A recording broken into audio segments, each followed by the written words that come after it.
distinguished participants of the summit, honorable guests, ladies and gentlemen. It is indeed a great honor and pleasure for me to highlight Myanmar's trade in pulses and beans. Kindly allow me to thank the organizers, AgriWatch, for giving me the opportunity to present at this mega event. The Union of Myanmar is unique due to the wealth of natural resources, both the surface and underground is concerned. There are 3 seasons, rainy, winter and summer, lasting about 4 months each. Have direct bearing on 5 formation of such geographical regions that have heavy rains, fairly heavy rains, scanty rains, and also some with relatively cold and freezing temperature attended with occasional snowfalls. It is therefore no wonder that Myanmar, with such ideal climatic conditions, it is land where one can grow all imaginable agricultural crops, for which rice is the major crop, followed by pulses, beans, sesams, and other oil-bearing seeds, etc. It is pertinent to say that Myanmar used to be the biggest rice exporter in the world before Second World War and in the year 1964.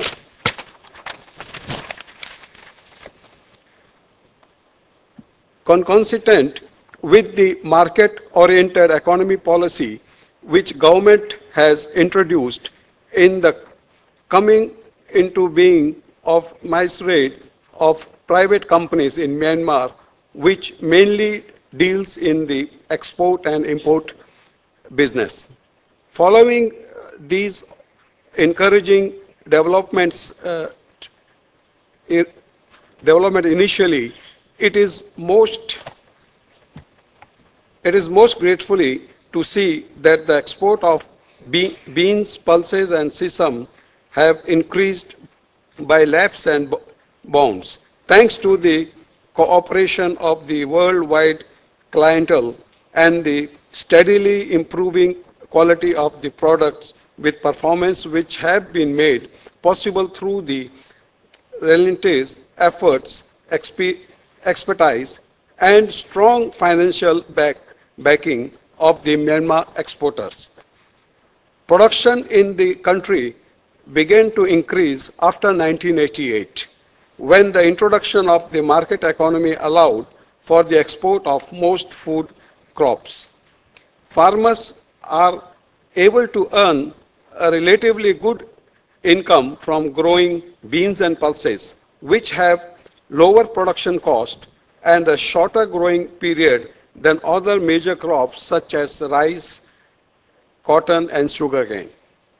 Among these varieties, green moong make of about 23.4% of the total export, black gram about 22.6%,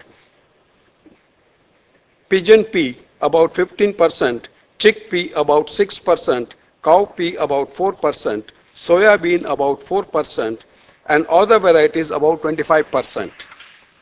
The production of the beans and pulses in Myanmar is directly linked to export prices, which rely on the production levels in importing countries. The market fluctuations from year to year. The prices of beans and pulses is usually low in the harvest season from February to July, and then begin increasing dramatically in August as stocks drop. Prices begin to go down again in October while the new crop enters the market. Higher production importing countries usually results in weaker demand in Myanmar, leading to the drop in prices in the country. This leads to the situation in which lower profit may encourage farmers to turn to other crops. However, the strong demand in the neighboring country for a large variety of beans and pulses from Myanmar means there is a great potential to further develop for trade. Here, the fluctuation in price of beans and pulses can be witnessed every day.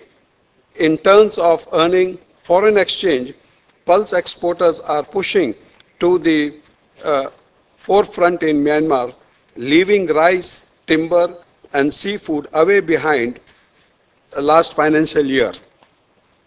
Among the difficulties being faced by Myanmar traders are an inconsistency in quality of goods and the lack of proper quality certification.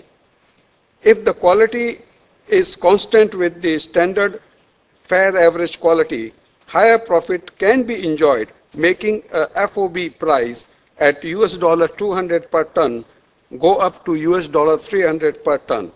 Myanmar traders are yet to be positioned to sell pulses and beans in mass quantities, but it seems inevitable that Myanmar operators will move in a forward directional quality.